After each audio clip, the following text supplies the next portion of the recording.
अस्सलाम वालेकुम स्टूडेंट्स। आज का टॉपिक है first year English pro section chapter number 4 my bank account. Okay class start करते हैं। First year English chapter number 4 my bank account written by Stephen Leacock. Class इस chapter को start करने से पहले कुछ इन्फॉर्मेशन मैं आपको अबाउट राइटर शेयर करूंगा और उसके बाद एक चैप्टर का लिटिल बिट एक जनरल आइडिया दूंगा and then we will read the chapter. Okay students, सबसे पहले अबाउट राइटर स्टीफन लीकॉक। आप देख सकते हैं कि सामने आपकी तस्वीर भी आ रही है, कुछ लिखा हुआ भी है। उस मटेरियल को थोड़ा सा डिस्कस करते हैं। जो इम्पोर्टेंट चीज़ है स्टूडेंट्स वो मैंने थोड़ी सी आपके सामने बोल्ड कर दी है, सिर्फ इस वजह से कि आप उसको अच्छे तरीके से समझ सकें। अच्छा, चैप्टर के बारे में जो इन्फॉर्मेशन है, सॉरी राइटर के बारे में जो इन्फॉर्मेशन है वो आपके लिए बड़ी इंपॉर्टेंट इस तरीके से है कि कभी कभी आपके पेपर में कुछ एमसीक्यूज रिलेटेड टू राइटर पूछे जा सकते हैं about his history, about his personal life या अबाउट हिज राइटिंग। दूसरी चीज़ जो सबसे इम्पॉर्टेंट चीज़ है वो ये भी है कि आपको एक आइडिया भी हो राइटर के बारे में जान के कि वो किस किस्म की राइटिंग मटेरियल आपके सामने प्रेजेंट कर रहे हैं। जैसे पहला पॉइंट लिखा हुआ है कि he was a Canadian teacher, political scientist, writer and humourist. ये एक टीचर थे, पॉलिटिकल साइंटिस्ट थे, तजिया निगार जिसे पॉलिटिकल नॉलेज रखने वाले को कहते हैं, राइटर थे और एक ह्यूमरिस्ट। ह्यूमरिस्ट बेसिकली कहा जाता है स्टूडेंट्स उन लोगों को जो कि तंज़ो मज़ा पे मबनी चीज़ों को बयान करें, जिसमें वो ह्यूमर, मजाक को एक बड़े सोफिस्टिकेटेड तरीके से आपके सामने पेश करें। सेकंड पॉइंट जैसे आपके सामने नजर आ रहा है कि he was the best known English speaking humourist in the world. उनको रिगार्ड किया गया पूरी दुनिया में बेस्ट इंग्लिश स्पीकिंग ह्यूमरिस्ट के तौर पे। और थर्ड पॉइंट में लिखा हुआ है कि is known for his light humour along with criticism of you people follies. अच्छा, इनका जो ह्यूमर है स्टूडेंट्स, वो लिखने का तरीकाकार जो है वो क्या है, इन्होंने बेसिकली तनकीद करी है, क्रिटिसिज्म किया है। अच्छा, तनकीद दो तरीके की होती है, one is positive and second is negative. जैसे हम कहते हैं तनकीद बराए तनकीद, जिसे तो हम नेगेटिव के सेंस में ले सकते हैं, और एक होता है तनकीद बराए इस्लाह। सही है, लेकिन इनका जो ज़्यादातर है वो यकीनन तनकीद बराए इस्लाह की तरफ ही होगा, क्योंकि पढ़े लिखे काबिल आदमी थे और इन्होंने अपनी राइटिंग में जो भी इंसानों की कुछ अहमकाना हरकतें, उनकी बेवकूफ़ियों को इन्होंने क्रिटिसाइज़ किया है, लेकिन एक तंज़ो मज़ा के अंदाज में जिसमें किसी की दिल आज़ारी ना हो। फोर्थ पॉइंट पे देखें क्या लिखा हुआ है, he was having a deep psychological insight and delightful touch of humour. Psychological insight, देखिए कोई भी इंसान, मैं अगर समझूँ तो कोई भी इंसान कभी भी नहीं चाहेगा कि वो कोई ऐसी हमाकान हरकत करे जिससे लोग हंसें, लेकिन अगर उससे कोई ऐसी हरकत होती है तो कहीं ना कहीं वो इस साइकोलॉजिकल बिहेवियर की कैटेगरी में जाता है। साइकोलॉजिकल बिहेवियर बेसिकली कुछ ऐसी कंडीशंस होती हैं, मैं इतना कोई साइकोलॉजी को तो नहीं आपको समझा सकते, एक अपनी थोड़ी बहुत समझ के लिहाज से एक्सप्लेन करना चाह रहा हूँ कि साइकोलॉजिकल बेसिकली बिहेवियर्स वो होते हैं जो एक सर्टेन कंडीशन के दौरान इंसान उसका शिकार हो जाता है, जो मोरलेस तकरीबन हर बंदे के साथ कहीं ना कहीं किसी न किसी कंडीशन पे ऐसा बिहेवियर वो कर जाता है या उसके साथ हो जाता है जिस पे उसका कंट्रोल नहीं है। लास्ट पॉइंट जो स्टूडेंट लिखा हुआ है, इसके अंदर जो बातें हैं वो जस्ट फॉर नॉलेज है, ये आपके पेपर में भी कभी नहीं पूछी जाएंगी। ये सिर्फ मैंने इसलिए बताई है कि स्टीफन लीकॉक को अगर रिगार्ड किया जा रहा है तो उनको किस तरह दुनिया भर ने पे किया है, ट्रिब्यूट पेश किया है।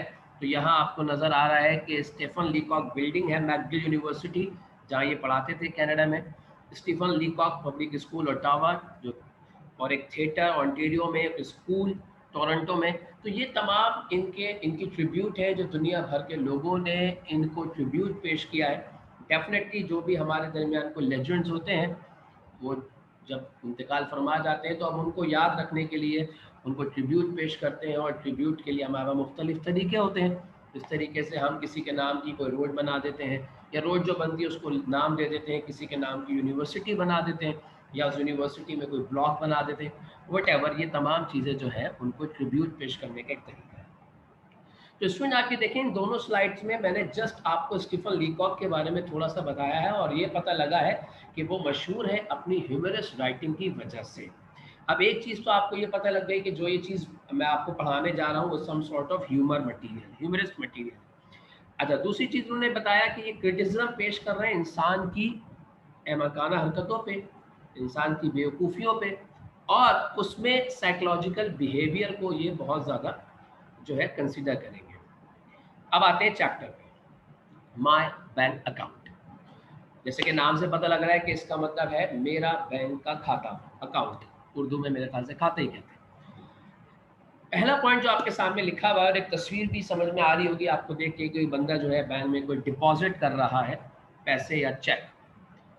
अच्छा, माय बैंक अकाउंट एक एक्सट्रीमली अम्यूजिंग ऐसे है, मतलब एक बड़ा ही ज़बरदस्त, बहुत ज़्यादा आपको तफरीक देने वाला, खुश कर देने वाला ऐसे है, या रिलैक्स कर देने वाला ऐसे है, जिसको लिखने वाले एक बड़े मशहूर राइटर स्टीफन लीकॉक, जिनके बारे में हम डिस्कस कर चुके हैं। सेकेंड पॉइंट भी उसी से रिलेट करता है, fine piece of humour in which author describe a funny situation. जैसे भी मैंने आपसे कहा कि कोई भी इंसान कभी भी नहीं चाहेगा खुद से कि कोई वो ऐसी सिचुएशन क्रिएट करे जिससे लोग उसका मजाक उड़ाए या वो खुद मजाक का शिकार बने। तो यहाँ कहीं ना कोई साइकोलॉजिकल एलिमेंट है। वो क्या है? नंबर थर्ड पॉइंट में देखें, लिखा हुआ है, it's a humorous lesson about a man who has a phobia for the bank. Bank phobia. अब इसमें दो वर्ड है क्लास, एक फोबिया और एक बैंक। बैंक तो समझ में आ गया आपको, फोबिया क्या है? फोबिया एक खास किस्म का डिसऑर्डर है, एंजाइटी डिसऑर्डर, जो परेशानी की हालत में आपके दिमाग में क्रिएट होता है। और ये क्रिएट होता है कब? जब आप किसी भी चीज़ से, मेरी बात को ज़रा गौर से सुनिएगा, किसी भी चीज़ से या किसी भी सिचुएशन से हद से ज़्यादा और गैर ज़रूरी डरने लगे, तो वो आपका फोबिया कहलाता है। तो अब नाम है बैंक फोबिया, तो दैट मीन्स कि जो राइटर हैं, जो ये कहानी बयान कर रहे हैं, उसमें उन्होंने एक ऐसा इंसान डिस्कस किया है जिसको बैंक फोबिया है। मतलब बैंक में जाके कोई भी बिजनेस करना, कोई भी काम करना, अकाउंट खुलवाना, चेक निकालना, पैसे, चेक डिपॉजिट करना, पैसे निकालना, वट एवर, उसमें उसको किसी खास किस्म का उसे खौफ है उस चीज़ से। और जो अगला पॉइंट है वो इस चीज़ को और इलेबरेट कर रहा है कि ये जो मटेरियल है, राइटिंग मटेरियल, ये ऐसे जो है ये बड़ा गैर मामूली है, क्योंकि इसमें राइटर ने खुद अपने आप को टारगेट किया है, अपने आप का उन्होंने मजाक उड़ाया है, या ये कह लो कि अपने आप को तंजो मजाक के एलिमेंट में ढाला है। अपने आप को, जिसमें लिखा है, author has made himself the target of mockery. मतलब जो वो तंजो मजाक कर रहे हैं, मॉकरी, उसका टारगेट उन्होंने अपने आप को बनाया। दैट मीन्स कि वो ये बीमारी किसी और पर रख के नहीं बता रहे, वो अपने आप पे रख के बता रहे। अच्छा, ये एक फिक्शन है क्लास, क्योंकि राइटर एक पढ़े लिखे कैनेडी यूनिवर्सिटी के प्रोफेसर हैं, राइटर हैं, ह्यूमरिस्ट हैं। तो जो कहानी आप पढ़ेंगे इसमें शायद आपको ऐसा लगे कि एक पढ़ा लिखा इंसान ऐसा कैसे बिहेव कर सकता है। तो हो भी सकता है, नहीं भी हो सकता, क्योंकि जो कि साइकोलॉजिकल बिहेवियर है, वो तो एक ख़ास किस्म का डर है जो आपके दिमाग में क्रिएट हो गया किसी भी चीज़ को लेके। तो उसका एजुकेशन से कोई लेना देना नहीं है कि आप उससे पढ़ लेंगे तो आपका वो डर ख़त्म हो जाएगा। वो डर तो एक ऐसा है जो आपके दिमाग के किसी कोने में किसी भी वजह से बैठ गया है, और अब आपने उससे खुद से ही निकलना है। बहरहाल, फोबिया के लिए हमारे पास बहुत सारी किस्में हैं। मैंने यहाँ कुछ आपके सामने मेंशन किए हैं जिससे आपको पता लगेगा, जिसमें आपके सामने लिखा हुआ है कि हाइड्रोफोबिया, हाइड्रोफोबिया में ये जो है एच मैं नहीं लिख सका, हाइड्रोफोबिया है नंबर थर्ड पे। Haemophobia, fear of blood. Heliophobia, fear of the sun. Hypochondria, fear of illness. Lectrophobia, fear of doctors. Insectophobia, fear of insect. Pyrophobia, fear of fire. तो ये एक ख़ास किस्म के फोबिया हैं जो कि इंसानों में मौजूद होते हैं। किसी को डर लगता है डॉक्टर से, इलेक्ट्रोफोबिया, किसी को कीड़ों से, इंसेक्टोफोबिया। तो ये तमाम चीज़ें जो हैं, और किसी को पानी से, हाइड्रोफोबिया। तो ये तमाम जो डर है जो इंसान के अंदर मौजूद होते हैं, और ये डर कोई क्रिएट नहीं करता, ये खुद ब खुद आपके अंदर क्रिएट हो जाते हैं किसी भी सिचुएशन की वजह से, किसी भी इनिशियली, मतलब आप कोई इसको पॉइंट आउट नहीं कर सकते कि कहाँ से ये मेरे अंदर ये चीज़ फियर क्रिएट हो गई। कभी कभी आप कोई सिचुएशन ऐसी हो जाती है जिसका डर आपके दिल में बैठ जाता है। बहरहाल, आगे आते हैं चैप्टर पे। तो माय बैंक अकाउंट, जैसे कि मैंने आपको बताया स्टूडेंट्स के इस चैप्टर में राइटर ने अपने आप को टारगेट किया है, तो इन्होंने अपने ऊपर रख के एक फिक्शन स्टोरी बयान की है, सही। एंड रिमेंबर इसके अंदर वो अपने एक फोबिया को डिस्कस कर रहे हैं जिसका नाम है बैंक फोबिया। अब जरा रीड करते हैं, चूंकि मैंने आपसे कहा कि वो अपने आप को टारगेट करके सुना रहे हैं, तो वो इसके अंदर जो भी बात करेंगे वो अपने आप पे रख के करेंगे। जब भी इस चैप्टर में अगर आप पढ़ेंगे तो आपको आई मी माई ये तमाम चीज़ें मिलेगी, क्योंकि स्टोरी लिखने वाले और स्टोरी को नरेट करने वाले दोनों जो हैं राइटर खुद है, और वो अपनी स्टोरी नरेट कर रहे हैं। और मैंने आपसे पहले भी कहा स्टूडेंट्स कि ये एक फिक्शन है, ये सिर्फ आपको समझाया जा रहा है कि फोबिया क्या चीज़ होती है और वो किस तरीके से लोगों के लिए प्रॉब्लम्स क्रिएट कर सकती है। जैसे राइटर ने कहा कि when I go into a bank I get frightened. जब भी मैं बैंक जाता हूँ मैं घबरा जाता हूँ, मैं खौफजदा होता हूँ। द क्लर्क्स फ्राइटन मी, वहाँ बैठे हुए लोगों से मुझे खौफ आता है। द डेस्क फ्राइटन मी, वहाँ पड़ा फर्नीचर मुझे डराता है। The sight of the money frightens me, पैसों की झलक, जो पैसों का लेन देन हो रहा होता है ना, कुछ पैसा बंदे बैंक में जमा कराने आते हैं, कुछ विड्रॉ कराने आते हैं, तो कह रहे हैं वो जो पैसे इन एंड आउट हो रहे होते हैं वो मुझे डराते हैं। एवरीथिंग्स फ्राइटन मी, हर चीज़ मुझे वहाँ की डराती है।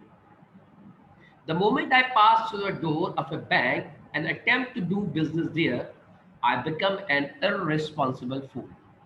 कह रहे वो लम्हा जैसे ही मैं बैंक का दरवाज़ा क्रॉस करता हूँ, मीन्स के बैंक में एंटर होता हूँ, an attempt to do business there, और कुछ काम करने की वहाँ कोशिश करता हूँ, जिस काम के लिए भी मैं आऊँ, आई बिकेम एन इररिस्पॉन्सिबल फूल, तो उसी लम्हे मैं कुछ गैर जिम्मेदाराना अहमकाना हरकतें करने वाला शख्स बन जाता हूँ।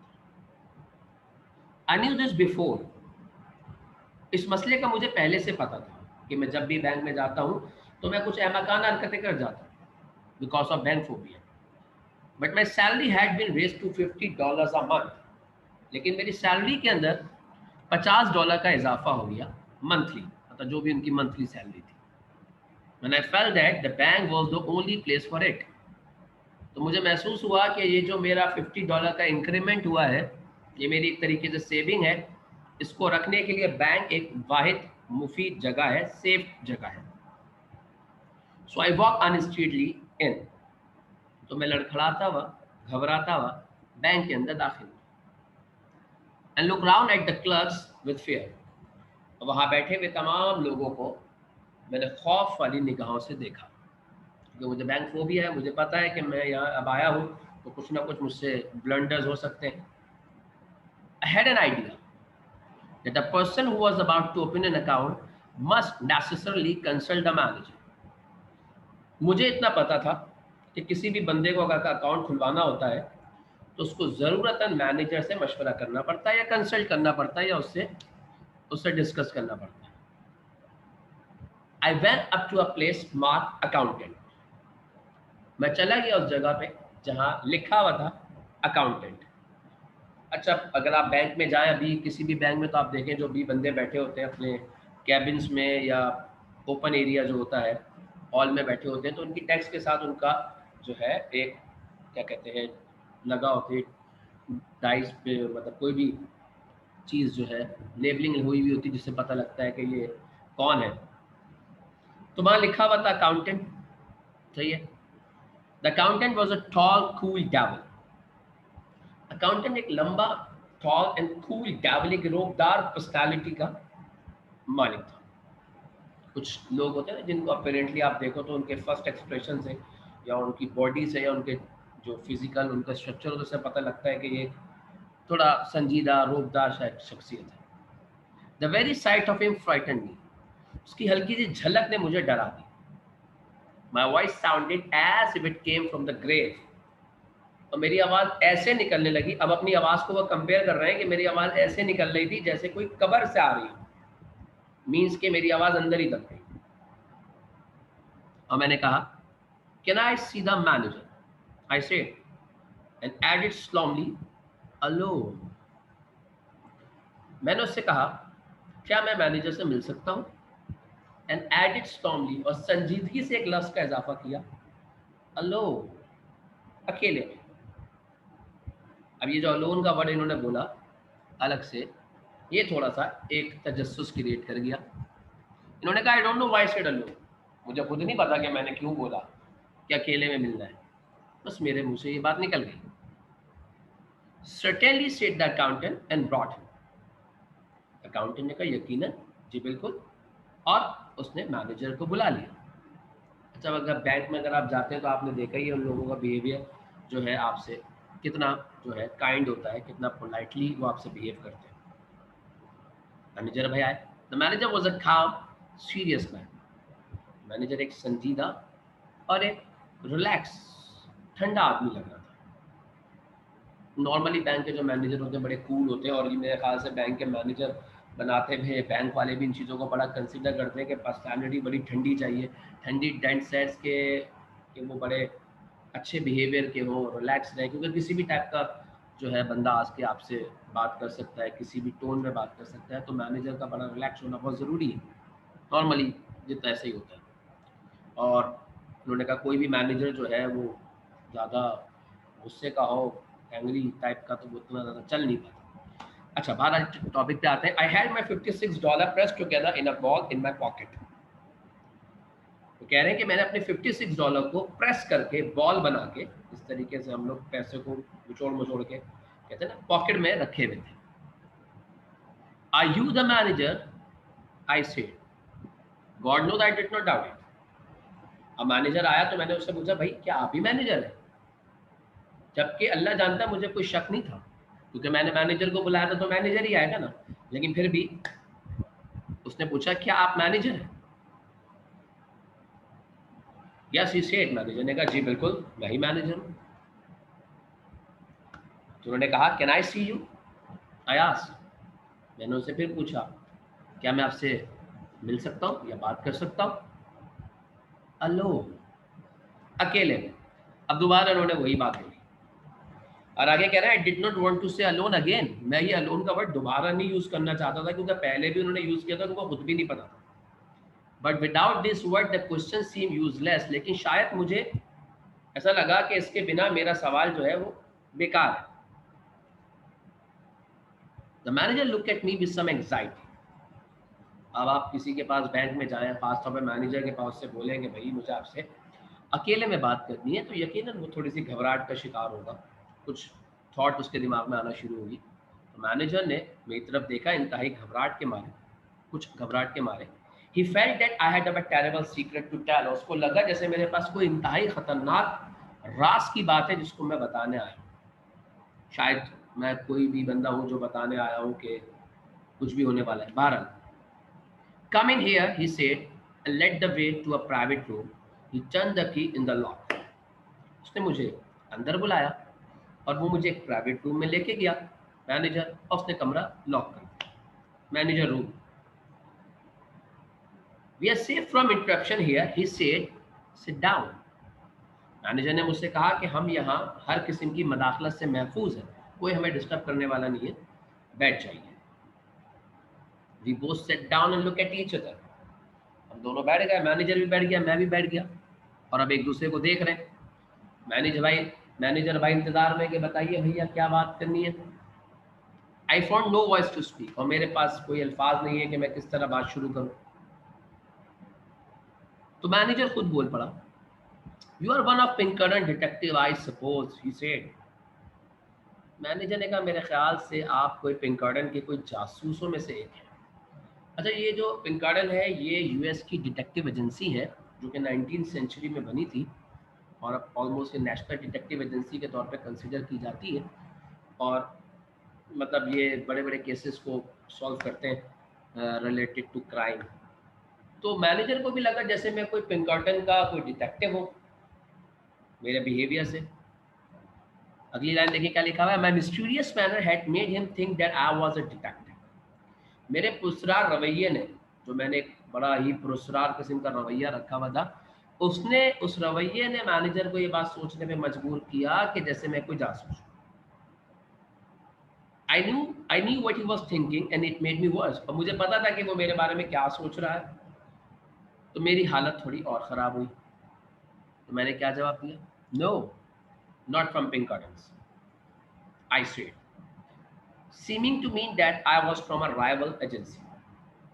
मैंने उसको कहा नहीं, मैं पिंकर्टन का जासूस नहीं हूँ। तो ज़रा लफ्ज़ों पे गौर कीजिएगा, इन्होंने कहा कि मैं पिंकर्टन का जासूस नहीं हूँ, जिसको सुन के ऐसा लगेगा या मतलब ये निकलेगा जैसे मैं किसी और एजेंसी को। अब लेट सपोज कि आप मुझसे पूछे सर आप केमिस्ट्री की टीचर हैं, तो मैं केमिस्ट्री का टीचर तो नहीं हूँ, तो मैं आपको ये बोलूँगा ना भाई कि मैं केमिस्ट्री का टीचर नहीं हूँ, तो आप समझ जाएंगे मैं किसी और सब्जेक्ट का टीचर हूँ। लेकिन अगर मैं टीचर ही नहीं हूँ और आप मुझसे बोलेंगे सर आप केमिस्ट्री की टीचर हैं, तो मुझे तो ये जवाब देना चाहिए ना कि नहीं भाई मैं टीचर नहीं हूँ। तो इनको तो ये जवाब देना चाहिए था कि मैं जासूस नहीं हूँ, लेकिन इन्होंने क्या जवाब दिया, मैं पिंकर्टन का जासूस नहीं हूँ, जिससे मतलब ये गया कि शायद आप किसी और राइवल एजेंसी जो आपके मुखालिफ हो, आप उसके कोई जासूस। To tell the truth I went on, फिर मैंने कहा कि मैं आपको सच बताता हूँ, as if someone had urged me to tell lies about it, और मैं ऐसे बोलने लगा जैसे किसी ने मुझे उकसाया हो इस बारे में झूठ बोलने के लिए। और मैंने क्या कहा, I am not a detective at all, मैं बिल्कुल भी कोई जासूस नहीं हूँ। I have come to open an account, मैं यहाँ अकाउंट खुलवाने आया हूँ। I intend to keep all my money in this bank, intent का मतलब होता है इरादा, इंटेंशन जिसे हम कहते हैं ना, आपकी इंटेंशन क्या है। I intend to keep all my money in this bank, और मैंने मैनेजर से कहा कि मेरा इरादा है कि मैं सारे अपने पैसे इस बैंक में रखूँगा। तो मैनेजर लुक रिलीव, अब मैनेजर थोड़ा सुकून में आ गया, क्योंकि वो पहले ये सोच रहा था कि भाई कोई जासूस तो नहीं है, कोई डकैती वकैती तो नहीं होने वाली बैंक में, कोई रॉबरी तो नहीं होने वाली बहरहाल। लेकिन उसने बता दिया कि मैं अकाउंट खुलवाने आया हूँ, मेरे पैसे सारे मैंने इधर रखने हैं। तो मैनेजर ये सुन के थोड़ा सा रिलीव हो गया, बट स्टिल सीरियस, लेकिन वो अभी भी संजीदा है। He felt sure now that I was a very rich man, perhaps a son of Baron Rothschild. अच्छा, डेफिनेट सी बात है कि मैंने उसे बुलाया कि मैंने आपसे अकेले में बात करनी है, और अकेले में बात करते हुए मैंने उसको ये अपना इरादा बताया कि मैंने अकाउंट खुलवाना है। तो उससे इम्प्रेशन बैंक के मैनेजर पर यकीनन ये गया, और वो ये कह रहे हैं कि यकीनन वो मेरे बारे में ये सोच रहा होगा कि मैं बहुत अमीर आदमी हूँ, शायद बैरन रॉथस्चाइल्ड का कोई बेटा। रॉथस्चाइल्ड एक दुनिया की अमीर तरीन फैमिलीज़ में से आती है, पूरी बैंकिंग सेक्टर इनके अंडर में है, और बैरन नवाब है, ये एक खास किस्म का टाइटल है। तो शायद उसको लगा मैं किसी रॉथस्चाइल्ड फैमिली के नवाब का बेटा हूँ, वो बहुत पैसे हैं मेरे पास, तभी अकेले में बात करने आया हूँ कि भैया अकाउंट खोलो मेरा।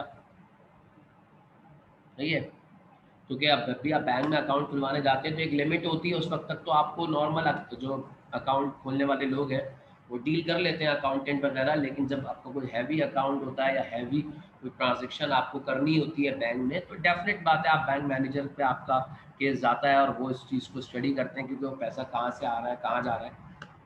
तो इनको लगा कि मैनेजर से मिलना है तो यकीनन कोई बहुत ज़्यादा पैसा होगा। और मैनेजर ने कहा large account I suppose he said, manager ने कहा मेरे ख्याल से मुझे ऐसा लगता है कि आपका अकाउंट काफ़ी बड़ा है, मीन्स आपके पास बहुत पैसे हैं। फियरली लार्ज आई विस्पर, और मैंने उसके कान में सरगोशी करके कहा काफ़ी बड़ा अकाउंट है, काफ़ी बड़ा, और आहिस्ता से कहा जैसे मैं इस बात को प्राइवेट रखने जाता हूँ। और मैंने कहा intend to place in this bank the sum of $56 now and $50 a month regularly. फिर मैंने मैनेजर को बताया कि सर जी मैंने इस बैंक में $56 रखने हैं अभी, मतलब अभी मैंने जो अकाउंट खुलवाना है वो $56 से खुलवाना है, और हर महीने बाकायदगी से मैंने आगे $50 डालने। अगर आज के डॉलर के रेट से लगाएं तो $50 को 7,500-8 हज़ार रुपये बनते हैं, तो बहुत छोटी रकम है। मैनेजर तो चंद $1 मिलियन समझ रहे थे। तो मैनेजर गॉट, ये बात सुन के मैनेजर खड़ा हो गया एंड ओपन द डोर, उसने दरवाज़ा खोल दिया, क्योंकि अब इसमें कोई ऐसी बात है ही नहीं कि जो प्राइवेट रखी जाए। And he called to the accountant, और उसने अकाउंटेंट को बुलाया। Mister Montgomery, he said unkindly loud, बहुत ही ज़्यादा गुस्से वाले अंदाज में उसने अकाउंटेंट को बुलाया और कहा this gentleman is opening an account, ये भले आदमी यहाँ अकाउंट खुलवाने आए, he will place $56 in it, और ये अपना अकाउंट $56 से खुलवाएंगे। गुड मॉर्निंग, खुश आमदेद। आई स्टूड अप, क्योंकि मैनेजर भी खड़ा हो गया, उसने अकाउंटेंट को बुला लिया, मैं भी खड़ा हो गया। A big iron door stood open at the side of the room. और जिस कमरे में मौजूद थे वहां एक बड़ा सा लोहे का दरवाजा था, सही है. A big iron door stood open at the side of the room.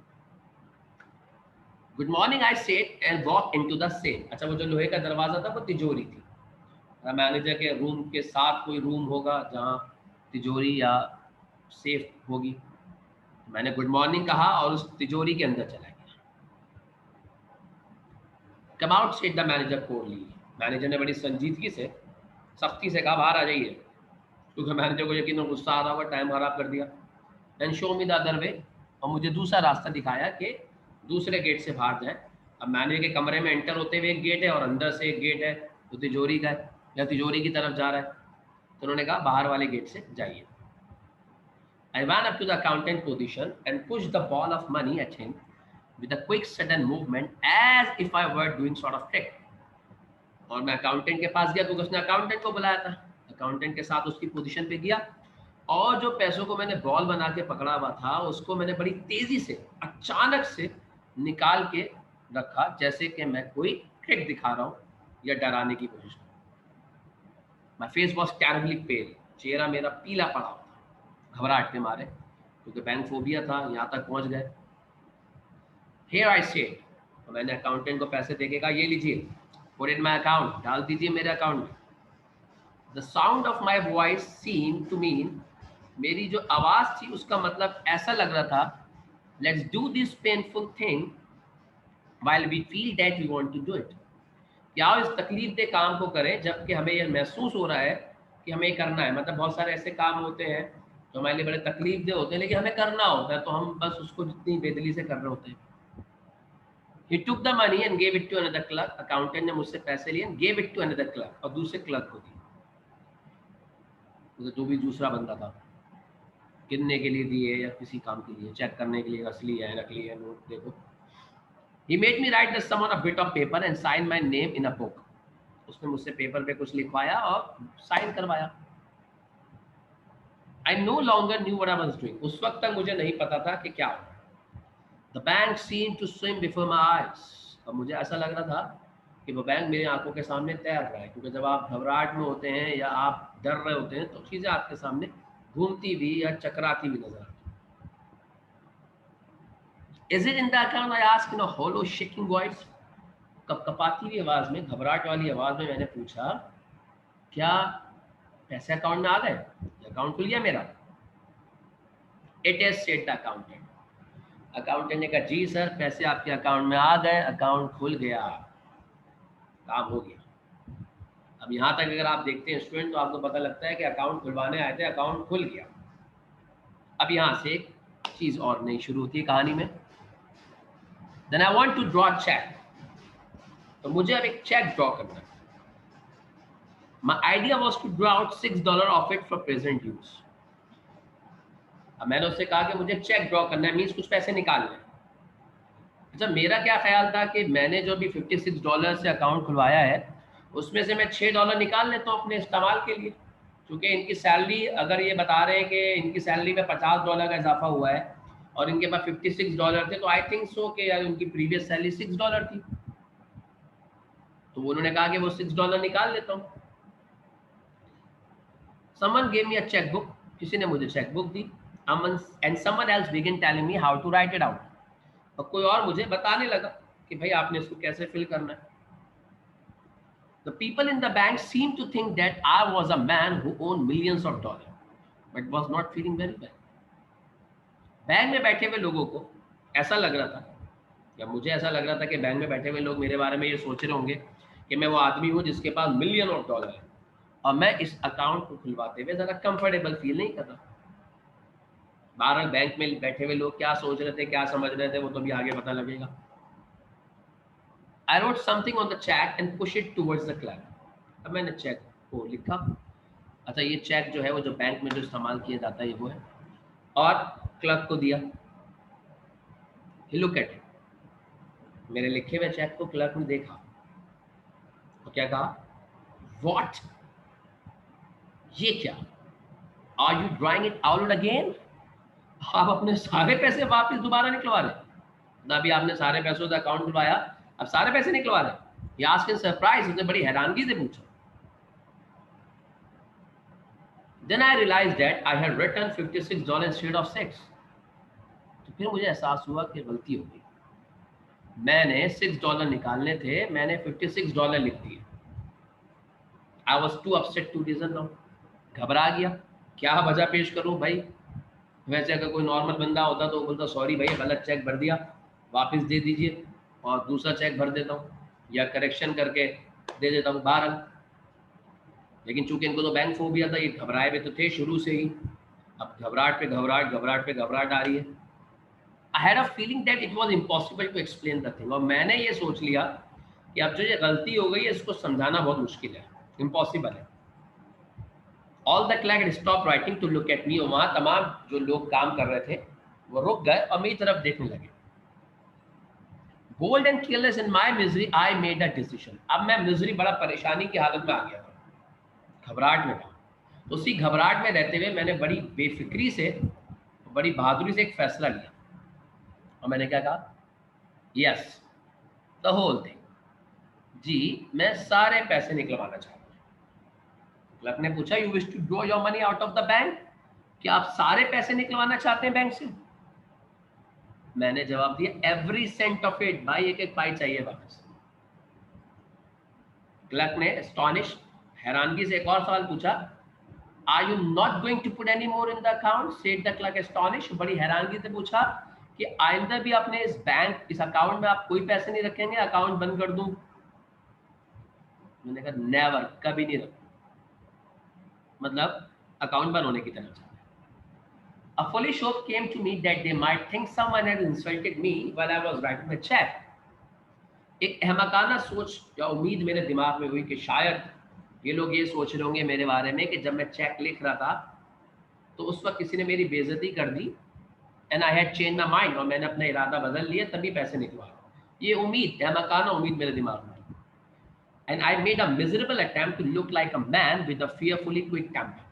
और इसी घबराहट में मैंने ऐसा बिहेव करने की कोशिश करी कि मैं एक ऐसा इंसान हूँ जिसको बहुत जल्द गुस्सा आ जाता है. शॉर्ट टेम्पर लोग नहीं, जिनको थोड़ी थोड़ी बातों पे गुस्सा आ जाता है, थोड़ी थोड़ी बातों पे बिगड़ जाते हैं, 180 डिग्री फैसले चेंज कर लेते हैं. तो मैंने इस तरीके से बिहेव करना शुरू किया अपनी ही घबराहट में. बहरहाल में कितनी अच्छी एक्टिंग कर पाया है कि नहीं वो तो आगे पता लगेगा. द क्लर्क प्रिपेयर्ड टू पे द मनी. क्लर्क ने पैसे को तैयार किया, क्योंकि जब भी आप बैंक जाते हैं कोई पैसे विड्रॉ करते हैं तो क्लर्क जो है वो जो भी बंदा होता है, कैशियर वगैरह जो भी बैठा होता है, वो पैसों को देखता है. मतलब एक आपके पास आपने जितना भी अमाउंट विड्रॉ कराना होता है तो वो आपको पैसे देने के लिए नोट निकालता है. तो उसने सवाल पूछा, how will you have it. किस तरीके से अपने पैसे आप लेंगे. मैंने सवाल पूछा, व्हाट, क्या मतलब है. उसने फिर पूछा, sir how will you have it, किस तरीके से, किस फॉर्म में आप अपने पैसे लें. Oh, I understood his meaning and answered without even trying to think, in $50 notes. मैंने कहा ओ आपकी बात समझ में आ गई. और मैंने बिना सोचे समझे कहा कि मुझे $50 का नोट दे. अब जो क्लर्क ने सवाल पूछा था ना, how will you have it, ये होता है डिनोमिनेशन ऑफ करेंसी.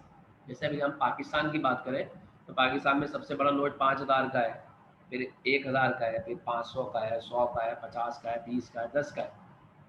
ये डिनोमिनेशन ऑफ करेंसी है. जब भी आप अगर आप बैंक में जाते हैं, डिपॉजिट स्लिप भरते हैं, जो भी आप पैसे डिपॉजिट कराते हैं, तो कैशियर आपसे जब पैसे लेता है तो उसमें वो डिनोमिनेशन ऑफ करेंसी भी लिखता है कि जैसे आपने 10,000 रुपये जमा कराया तो उसमें आपका एक 5,000 का नोट था, 4 1,000 के नोट थे, 2 500 के नोट थे, तो वो लिखेगा, वहाँ लिखी हुई होती है डिनोमिनेशन ऑफ करेंसी. वो मेंशन करेगा कि आपने जमा कराते हुए ये नोट दिए हैं. तो उसने भी ये पूछा कि सर मैं आपको किस तरीके से दूं. तो मुझे समझ में आया दूसरी दफ़ा में, तो मैंने कहा $50 का नोट दे दे. ये गेव मी अ $50 नोट. उसने मुझे एक $50 का नोट दे दिया. एंड द 6 लास्ट कोडली, और बड़ी संजीदगी से उसने कहा बाकी 6 का भी बता दे सर. मैंने कहा $6 नोट, $6 के नोट दे दो. ये गेव मी $6. उसने मुझे $1 के 6 नोट दिए. And I rush out. और मैं तेजी से बैंक से बाहर निकला. As the big door swung behind me. अच्छा, बैंक के जो दरवाजे होते हैं वो ऑटोमेटिक होते हैं, तो आप खोलें बाहर जाएंगे तो खुद ब खुद वो स्लोली बंद होंगे. तो कह रहे जैसे ही दरवाज़ा मेरे पीछे बंद हुआ, I hear the sound of roar of laughter. तो मैंने एक जोरदार हंसी की आवाज़ सुनी, हंसी की it van up to the roof of the bank, जो बैंक की छत तक गई, मतलब इतनी जोर का कहका मारा कि पूरा बैंक गूंज उठा। Since then I use a bank no more, उसके बाद मैंने बैंक इस्तेमाल नहीं किया। I keep my money in my pocket and my saving silver dollar in a stocks, उसके बाद से मैं अपने पैसे अपने पॉकेट में रखता हूँ जो मेरे पर्सनल यूज़ के हैं, $6 या जो भी, और जो मेरी सेविंग है उसे अपने मोज़ों में रखता हूँ। बहुत सारे लोग किताबों के बीच में भी छुपाते हैं, और बड़े बड़े काबिल लोग हैं, बड़े बड़े अमीर लोग हैं जो फ्रिज में ही पैसे रखते हैं, गोश्त की थैली के पीछे। जस्ट टेलिंग यू समथिंग, रात की बातें बता रहा हूँ, बहुत सारे लोगों की। बहरहाल तो उन्होंने अपनी सेविंग जो है स्टॉक्स में रखना शुरू कर। तो क्लास आप ये देखें कि ये अकाउंट खुलवाने में तो कामयाब हो गए थे, गड़बड़ तो वहाँ से शुरू हुई कि जब इन्होंने पैसे विड्रॉ की बात करी, और विड्रॉल करते हुए उन्होंने एक ब्लंडर कर दिया कि $6 की जगह पे $56 डाल लिख दिए, और फिर सिचुएशन उनके हाथ से बाहर हो गई, और वो सिचुएशन वर्स्ट होते होते अकाउंट बंद होने तक पहुँच गई। तो क्लास ये था हमारा chapter number 4 first year English, my bank account. Hope that आपको समझ में आया हो। अच्छा स्टूडेंट्स, मैं आपको ये बता दूं कि ये कुछ इंपॉर्टेंट क्वेश्चंस हैं जो कि बुक में भी मेंशन है, इसमें से कुछ क्वेश्चंस, और 5 ईयर में, 10 ईयर में, आर्ट्स कॉमर्स साइंस में अगर आप देखें तो संभव यही कुछ सवाल रिपीट हुए हैं। ये आप लोगों के लिए है कि आपने इसको प्रिपेयर करना है। Okay class, thank you so much. अगली वीडियो में इंशाल्लाह अगले चैप्टर के साथ मिलते हैं। अपना बहुत ख्याल रखिएगा। अल्लाह हाफ़िज़।